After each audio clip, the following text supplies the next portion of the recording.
Assalamualaikum warahmatullahi wabarakatuh. Bismillahirrahmanirrahim. Alhamdulillahi wasil altaf wal arzaq.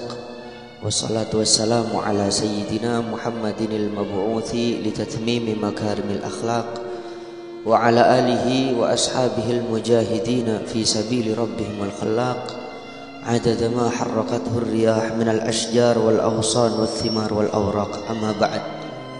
Al-mukarramin, para alim ulama, para masyayikh yang saya hormati, wa akhusu bidzikri, kepada yang mulia Kiai Haji Said Saifuddin, yang dikenal kalau di Madura beliau pernah hadir ke rumah saya dulu, Kiai Haji Said Irama.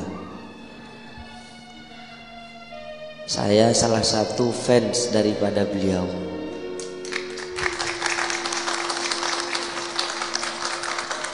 Saya terlahir di keluarga yang memang hampir sekeluarga mencintai Bapak Haji Roma Irama.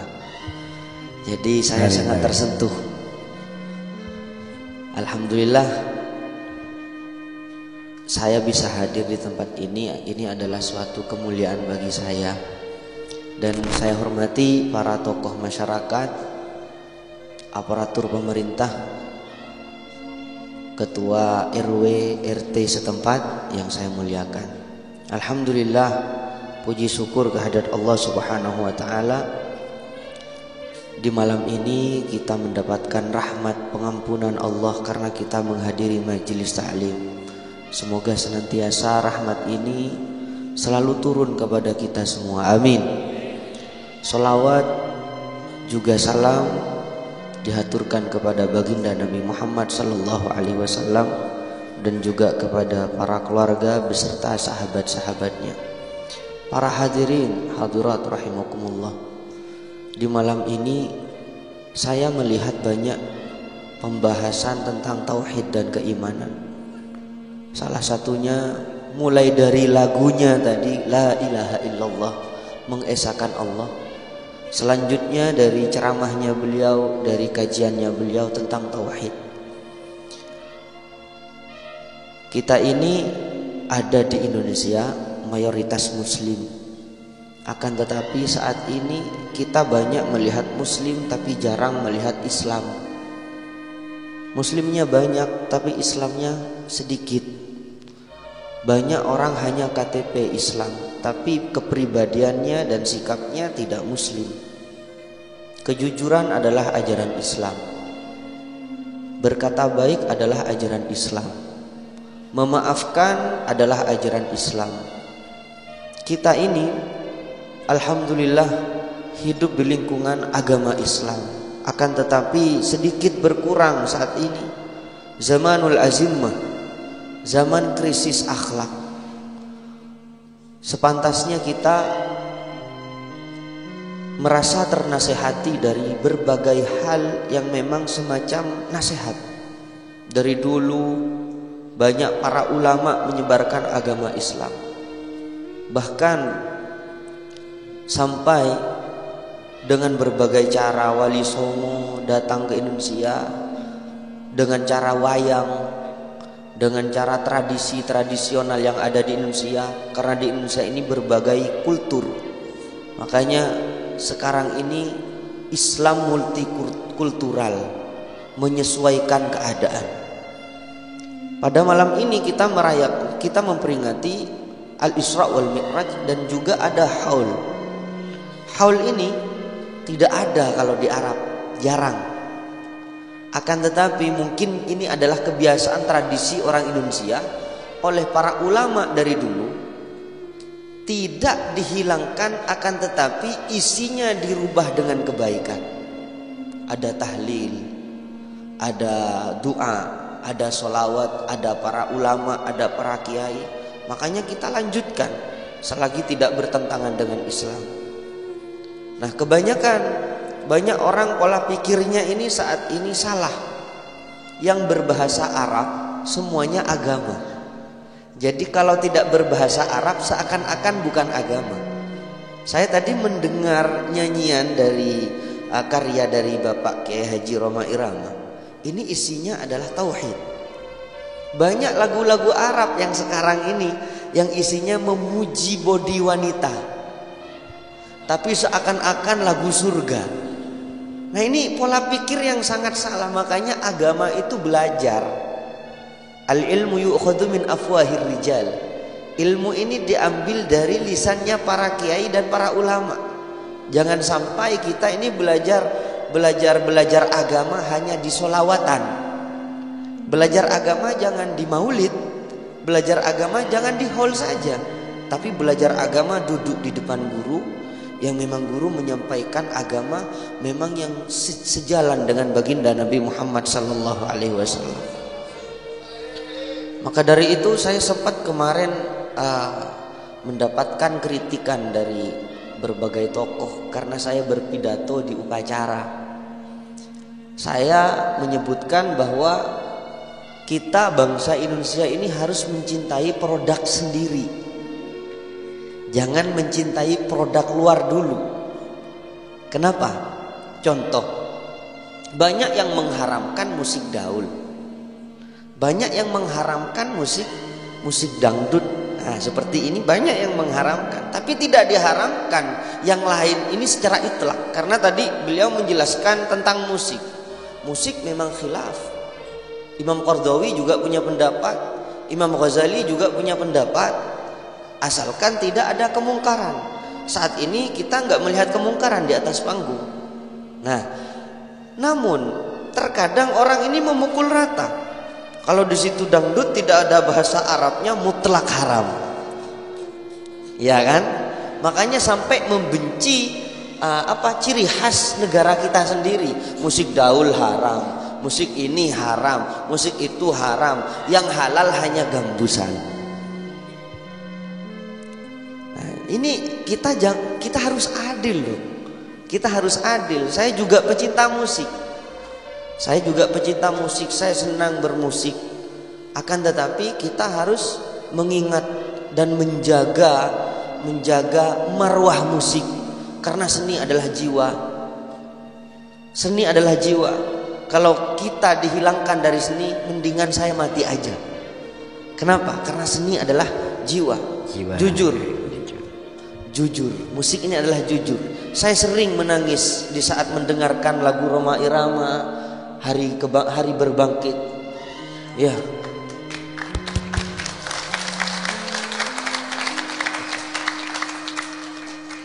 Di saat saya mendengarkan boleh saja, itu diambil dari hadis, isma syi'ta fa innaka mayyit. Silahkan hidup gayamu seperti apa aja, tapi ingat kamu akan mati. Boleh saja cintai dunia, tapi ingat besok lusa kamu juga akan mati juga. Itu Roma Irama menasihati kita. Akan tetapi terkadang hati kita keras. Boleh saja. Hati kita keras. Nah, ini akan dibawakan nanti sama Bapak Kiai. Insyaallah. Terkadang hati kita keras. Makanya lihat apa nasihatnya. Jangan lihat siapa yang menasihati kita. Unzur maqila wala tanzur mangqal. Dari itu kita selalu menemukan kebaikan asalkan hati kita baik. Kalau hati kita nggak baik, maka kita akan selalu bertemu dengan keburukan. Karena hati kita nggak baik. Makanya innallaha rafiqun yuhibbur rifqa fil amri kulli. Sesungguhnya Allah Maha lembut dan mencintai kelembutan dalam segala hal. Allah Maha baik. Buktinya di saat kita berdosa, kita nggak langsung diazab, ditunggu taubatnya. Begitu juga kita melihat dan menilai seseorang, kita harus lemah lembut. Cara menasihati orang kita harus lemah lembut. Makanya ada hadis lain, may yuhramir rifqah yuhramil khair. Barang siapa yang tidak bisa kebiasaan dengan kelembutan, maka orang itu tidak akan dipertemukan dengan kebaikan. Jadi kita harus lembut. Nah, makanya di malam ini lembutkan hati kita, dengarkan lagunya dan resapi lagunya, dengarkan ngajinya, dengarkan kajiannya dan resapi. Insya Allah pulang dari majelis ini kita tidak akan sia-sia. Amin. Kita berbagai rahmah yang disiram kepada kita, berbagai ilmu yang disiram kepada kita. Ini boleh rahasia. saja. Jangan bilang ke siapa-siapa. Dulu waktu saya di Mekah pernah menanyakan tentang Bang Haji Roma Irama kepada guru saya. Saya dulu belajar di Mekah, guru, bagaimana seperti Pak Haji Roma Irama itu berdakwah dengan musik. Lalu guru saya menjawab, biarkan dengan uslubnya, biarkan dengan metodenya. Coba kita bayangkan berapa orang sadar taubat sejak mendengarkan lagu Sebujur Bangkai.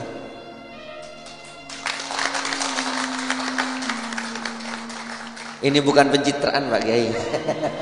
Ini memang saya Ya, memang tahadus bin ni'am, tahadus bin ni'am. Alhamdulillah. Ya. Jadi saya terkadang di saat jenuh manggil teman-teman, ayo mana gitarmu, ayo kita nyanyi Sebujur Bangkai. Bahkan sering saya di saat menyanyi Hari Berbangkit saya tidak bisa melanjutkan karena saya menangis melihat istri saya, anak saya, nanti kita seperti apa? Apakah jodoh dunia akhirat? Apakah hanya di dunia saja? Hari berbangkit kayak gitu kan, hari yang pastikan datang kawan, kayak gitu kan. Nah di situ kita terkadang kita fokus sama bunyi organnya, bunyi pianonya, bunyi serulingnya, tapi kita tidak fokus terhadap liriknya. Apa di lirik itu terkadang nasihat bagi kita semua. Para hadirin hadirat rahimakumullah. Acara malam ini adalah Al-Isra wal Mi'raj. Sudah dijelaskan banyak oleh kiai. Namun sekarang saya ingin menjelaskan metode akal. Metode akal karena banyaknya sekarang belajar tentang filsafat yang rusak tanpa didasari ilmu syariat. Makanya kata ulama, man tafalsafa faqad tazandaq. Barang siapa yang berfilsafat tanpa dasar, maka orang itu akan menjadi ateis, tidak beragama. Nah, tadi kan cerita tentang Isra, subhanalladzi asra bi'abdihi lailan minal masjidil haram ilal masjidil aqsa alladzi barakna haula al-ayah. Isra ini diceritakan dalam Al-Qur'an, Mi'rajnya diceritakan di hadis. Akan tetapi arti dari Isra ini menurut bahasa, menurut kamus bahasa adalah perjalanan malam. Jadi kalau kita pergi ke Palangkaraya di waktu malam, maka kita Isra ke Palangkaraya. Tapi jangan bilang Isra seperti Isra'nya baginda Nabi Muhammad loh. Ya, tapi kita Isra tapi menurut bahasa, tapi tidak secara syar'an, tapi tidak secara istilah, likulli fannin mustalahat. Jadi kita ini memahami Isra perjalanan malam, Mi'raj naik ke atas. Nah di saat perjalanan malam yang mana Rasulullah dijemput dengan hewan burak tadi yang dijelaskan, perjalanan yang sangat cepat dari Mekah, dari Masjidil Haram ke Masjidil Aqsa, mungkin kurang lebih 800 km. Naik mobil aja sejam belum nyampe ke sini, mungkin dari Surabaya ke Jakarta. Nah di situ Rasulullah kok bisa nyampe? Anak-anak muda yang sekarang kuliah, kebanyakan yang ada di universitas-universitas, mikirnya terlalu tidak sopan. Akhirnya gimana ya Rasulullah kok pergi dari Mekah yang mana di zaman dahulu nggak ada pesawat jet, apalagi dalam keadaan malam. Sponsor Jupiter aja yang disponsori Komeng kecepatan 100 km per jam, maka di situ bibirnya sudah bengkak. Bagaimana dengan Rasulullah ini? Nah, kita coba. Pengawalnya Rasulullah ingat gak tadi? Sayyiduna Jibril dan Mikail. Sayyiduna Jibril ini Sayyidul Malaikah, jenderalnya malaikat. Kalau sudah dikawal malaikat Jibril, malaikat penjaga angin, penjaga hujan, penjaga langit, penjaga bumi tunduk kepada Jibril. Kalau kita sudah dikawal Bapak Bupati Banjarmasin, maka semuanya tunduk, gak ada lampu merah, dipatwal. Jadi kalau kata malaikat Jibril, malaikat penjaga angin, diam kalian. Nabi Muhammad Afdhalul Anbiya mau lewat, pada diam semua. Jadi jangan diukur dengan akal. Ini lagi, nyampe enggak Nabi Muhammad? Nyampe enggak Nabi Muhammad? Saya malam ini ada acara di Palangkaraya, contoh PP perjalanan 4 jam. Besok subuh datang ke sini. Tiba-tiba ada semut masuk ke kantong saya. Saya berangkat ke Palangkaraya, pulang dari Palangkaraya balik Banjarmasin, semut yang di kantong saya itu keluar dan bercerita kepada semut yang satunya, "Mut, saya tadi ke Palangkaraya." "Apa?" kata semut. "Bohong kamu, kakinya kecil. Gimana mau sampai ke Palangkaraya?" Tapi pada hakikatnya semut nyampe ke Palangkaraya. Kenapa? Ikut kantongnya Hamid. Hamid aja bisa, masa malaikat Jibril tidak bisa? Nah, ini yang pertama tentang Isra. Oke, sudah sempurna tadi diperjelas sama Kiai. Yang kedua tentang haul. Habis ini saya turun. Oh enggak. Kalau nyanyi. Sudah terlanjur pakai surban saya. Roma Irama dari dulu kayaknya enggak pakai surban gitu. Jadi kayaknya enggak enak kalau saya nyanyi. Dan yang kedua tentang haul. Haul ini secara bahasa putaran tahun. Putaran, makanya di bab zakat di situ ada haul, putaran tahun. Mengingatkan kita kepada sesepuh kita, tanda terima kasih dari anak soleh berbuat baik kepada ayah-ayah atau almarhum atau almarhumah atau ajdad kita. Kita mengadakan acara yang baik, yang memang di dalam acara ini, di dalam haul ada tahlil. Kita niatkan, hadiahkan pahalanya kepada yang meninggal. Oke, walaupun ada khilaf para ulama, tapi ada ittifaq para ulama yang ada di dalam tahlil, yang ada di dalam haul. Apa itu? Adalah infak. Kacang seguk-gengkuk serang ajunan. Depak gak ada belum gopur. Namun pertanyaannya sekarang, apakah haul sudah nyampe ke hati kita?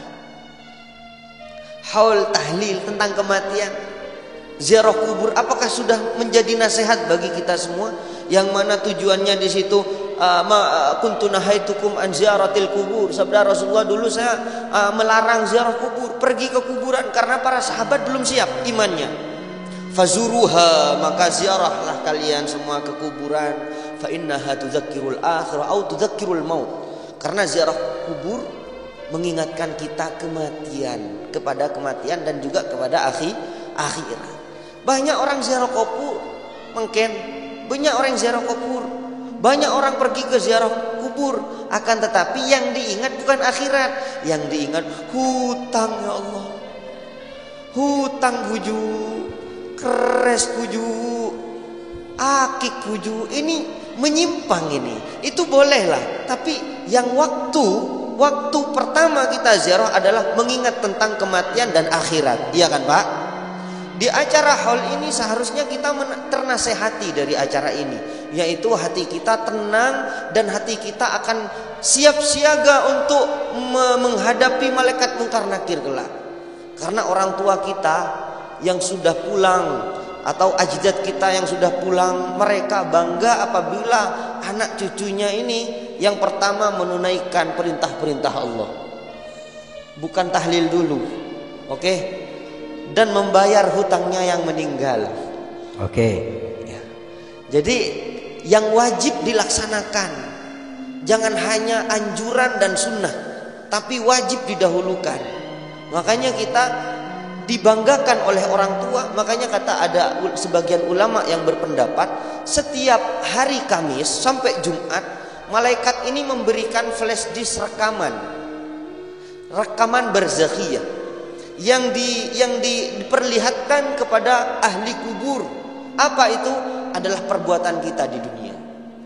Orang yang ada di alam barzakh ndak bangga, ndak bahagia punya turunan kita kalau kita nggak akur sefamili, nggak akur dengan kerabat, ndak sholat atau kita makan uang haram. Mereka nggak bangga walaupun kita mengadakan tahlilan.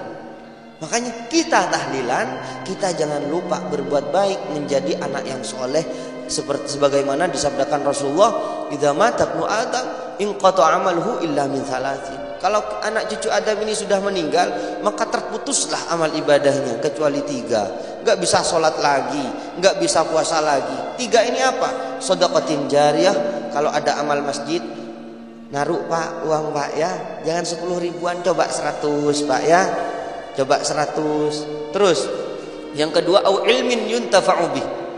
Semoga Ki Said dipanjangkan umurnya. Amin. Tapi kajian malam ini, apa yang disampaikan oleh beliau, nanti 100 tahun yang akan datang, beliau sudah misalnya sudah pulang ke rahmatullah, 100 tahun Pak ya, 100 tahun yang akan datang. Ini kalau kita mengamalkan apa dawuh dari beliau, ini akan menjadi amal berterusan kepada beliau. Ini yang disebut dengan ilmu yang bermanfaat. Dan yang terakhir, awaladin salihin yad'ulah. Anak soleh yang mendoakan orang tuanya. Maksudnya waladin soleh. Ingat, soleh benih soleh gigi, tapi soleh perbuatan. Soleh perbuatan kita menjadi orang yang baik, cucu yang baik, anak yang baik, mengadakan haul, mengadakan tahlil, tapi tidak lupa terhadap perintah-perintah Allah. Para bapak ibu yang saya muliakan, mungkin ini yang bisa saya sampaikan. Mohon maaf apabila ada kesalahan, kekurangan. Ini yang bisa saya sampaikan. Semoga menjadi ilmu yang bermanfaat. Akhirul kalam, wabillahi taufiq wal hidayah. Assalamualaikum warahmatullahi wabarakatuh. Waalaikumsalam warahmatullahi